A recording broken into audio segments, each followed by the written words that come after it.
Veg pasta சாஸே சேர்க்காம இந்த மாதிரி செஞ்சு பாருங்க. யூடியூப்ல 2 பேர் வெஜ் பாஸ்தா செய்ய சொல்லிருந்தாங்க. பாஸ்தா செஞ்சலாமா? முதல்ல பாஸ்தா வேக வச்சுக்கலாம். டன். ஒரு அடுப்புல பாஸ்தா வேக வைக்கலாம். இன்னொரு அடுப்புல சாஸ் ரெடி பண்ணலாம். தண்ணி நல்லா கொதிக்கட்டும். தண்ணி ஊத்திக்கலாம். கலருக்கு காஷ்மீர் வத்தல், காரத்துக்கு நம்ம ஊர் வத்தல். வத்தல் கூடவே 2 தக்காளி பழத்தையும் வெட்டி போட்டுக்கிடுவோம். 5 பல்லு பூண்டு போட்டுக்கலாம். பாஸ்தாக்கு தண்ணி கொதிக்க ஆரம்பிச்சிருச்சு. இப்போ உப்பு போட்டு பாஸ்தா சேர்த்துக்கலாம். பாஸ்தா நல்லா பக்குவமா குழையாம வேகுங்க. இது குழஞ்சாலும் பரவாயில்ல.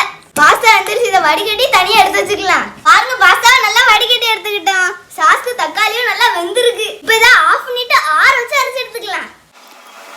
சாஸ் ரெடி ஆயிட்டு அப்படியே இருக்கட்டும். ஆயில் ஊத்திக்கலாம். ஒரு பட்டை, 1 கிராம்பு, 1 ஏலக்காய், கொஞ்சம் சோம்பு. இதுவரைக்கும் நாங்க இதை போட்டு ட்ரை பண்ணதில்லை. இன்னைக்கு போட்டு ட்ரை பண்ணி பார்ப்போம். பொடிசாட்னா பல்லாரி சேர்த்துக்கலாம். பாஸ்தாக்கு உப்பு போட்டுட்டோம். வெங்காயத்துக்கு போட்டு கொஞ்சம் உப்பு போட்டு கிண்டிக்கலாம்.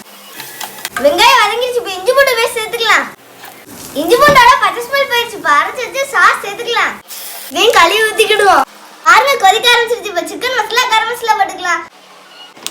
நல்ல மனம் வருது. இப்போ பாஸ்தா சேர்த்துக்கலாம். அவ்வளோதான், பாஸ்தா ரெடி ஆயிடுச்சு. மல்லித்தலை போட்டு இறக்கிடலாம். பாஸ்தா சூப்பரா ரெடி ஆயிடுச்சு. சாப்பிட்டு வந்துடலாம். எப்படி இருக்கு? நல்லா தான் இருக்கு. வெஜ் பாஸ்தா சூப்பரா இருக்கு. ம்